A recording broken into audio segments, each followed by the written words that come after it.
Praise the Lord, ஹல்லேலூயா. கிறிஸ்துவுக்குள் பிரியமானவர்களே, இந்த அருமையான காலை வேளையிலும் தேவ சமூகத்துக்கு வந்த உங்கள் ஒவ்வொருவரையும் இயேசுவின் இணையற்ற நாமத்தினாலே அன்பின் வாழ்த்துக்கள். இந்த நாளிலும் புலம்பல் 3ஆம் அதிகாரம் 22ஆம் வசனத்தை அடியேன் வாசிக்கிறேன். நான் நிர்மூலமாகாதிருக்கிறது கர்த்தருடைய கிருபையே, அவருடைய இரக்கங்களுக்கு முடிவில்லை. ஆமேன், ஹல்லேலூயா. பாருங்க, இன்றைய தினத்தின் வாக்குத்தத்தம் கர்த்தர் நமக்கு கொடுத்திருக்கிறார். இந்த நாட்களில், இந்த வருடத்தின் கடைசி நாளில் நம்ம கடந்து வந்திருக்கிறோம். இன்ன வரைக்கும் நாம் நிர்மூலமாகாம இருப்போம்னா அது தேவனுடைய கிருபை தான். ஏன்னா நம்ம திரும்பி பார்த்தோம்னா கடந்து வந்த பாதையெல்லாம் எத்தனையோ இடங்களில் நம்ம பாவம் செஞ்சிருக்கோம், எத்தனையோ இடங்களில் பொல்லாத காரியங்களை நம்ம விழுந்து போயிருப்போம். ஆனாலும் ஆண்டவர் நம் ஜீவனை எடுக்காம ஆண்டவர் கிருபையாய் நம்மை வைத்திருக்கிறார். அப்போ நம்ம நிர்மூலமாகல, மற்ற ஜனங்களுக்கு முன்பதாக விழுந்து போல இன்னைக்கு நம்மளை ஆண்டவர் வச்சிருக்கிறார்னா அது தேவனுடைய கிருபை தான். ஹல்லேலூயா, ஹல்லேலூயா. பாருங்க, தேவனுடைய வார்த்தை சொல்லுகிறது, இந்த உலகத்துல நம்ம பாவம் செய்யாதவங்க யாருமே கிடையாது. எல்லோரும் பாவம் செய்து ஏகமாய் கெட்டு போனவர்கள். அப்ப பாவம் செய்தவர்களை ஆண்டவர் நியாய தீர்ப்பு கொடுத்திருந்தாலோ தண்டனை கொடுத்திருந்தாலோ நம்ம இந்த நாட்களில் உயிரோடு இருக்க முடியாது. ஆனா தேவன் எப்படிப்பட்டவரா இருக்கிறார்னா கிருபை செய்கிற தெய்வமா இருக்கிறார். ஹல்லேலூயா. யாத்திராகமம் 33:19 வாசிக்கிறோம், எவன் மேல் கிருபையா இருக்கிறேனோ அவன் மீது கிருபையா இருப்பேன் என்று வேதம் சொல்கிறது. அப்போ தேவன் சிலரிடத்துல ஆண்டவர் கிருபையா இருக்கிறாரு, தாவீது இடத்திலையும் ஆண்டவர் கிருபையா இருக்கிறாரு. தாவீது ஒரு முறை அவர் ஜெபிக்கிறார், சங்கீதம் 66:20, என் ஜெபத்தை தள்ளாமலும் தமது கிருபை என்னை விட்டு விலகாமலும் இருந்த தேவனுக்கு ஸ்தோத்திரம்.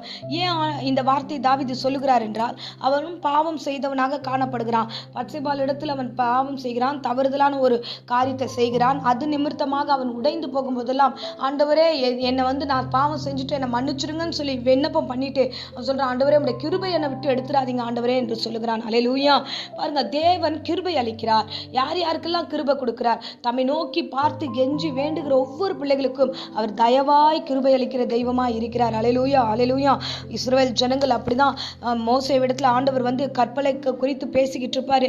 நான் உனக்கு 10 கற்பனைகளை நான் கொடுக்குறேன், நீ என்னோடு கூட வா என்று மோசேவிடத்துல ஆண்டவர் பேசுவார். அவங்க 2 பேர் பேசிக்கிட்டு இருக்கும் போதே கீழே ஜனங்க தங்களுடைய வழிகளை கெடுத்துக் கொள்ளுகிறார்கள், அவங்க தவறுதலான வாழ்க்கையில போகிறார்கள். மறுபடியும் ஆண்டவர் சொல்றாரு மோசேயை பார்த்து, நீ கீழே போ, உன் ஜனங்க தங்களை கெடுத்து கொண்டார்கள் என்று. கொடுத்த ஃப்ரீடமை அவங்க கெடுத்துக்கிட்டாங்க.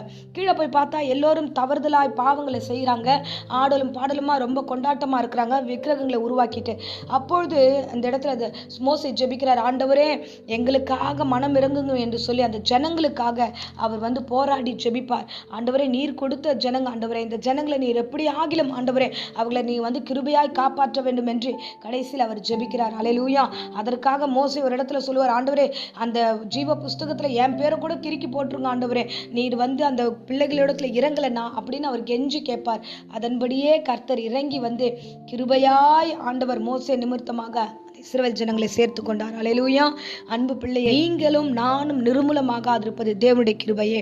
எத்தனையோ முறை தவறு செய்கிறோம், எத்தனையோ முறை இடறி விழுந்திருக்கிறோம். ஆனாலும் இன்றைய தினத்துல தேவ சமூகத்துல நாம் நிற்கிறோம். ஆண்டவர் நம்மை கிருபையாய் நடத்தி கொண்டிருக்கிறார்.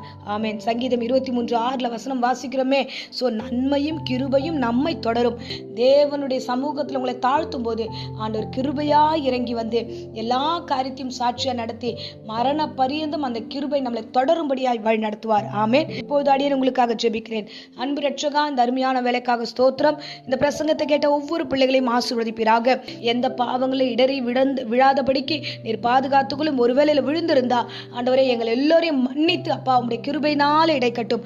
ஆசீர்வதியும். வியாதி பலவீனங்களை நீக்கி போடுங்க. பூரண சுகத்தையும் ஆரோக்கியத்தையும் கட்டளிடுங்க. கூடவே இருந்து வழிநடத்தும். இம்மட்டும் என் பிள்ளைகளுக்கும் அடியனுக்கும் கிருபை கொடுத்தீர், சபைக்கும் கிருபை கொடுத்தீர். இயேசுவின் இணையற்ற நாமத்திலே ஜெபித்து ஒப்பு கொடுக்கிறேன் ஜீவனுள்ள நல்ல பிதாவே. ஆமென், ஆமென். Praise the Lord. God bless you.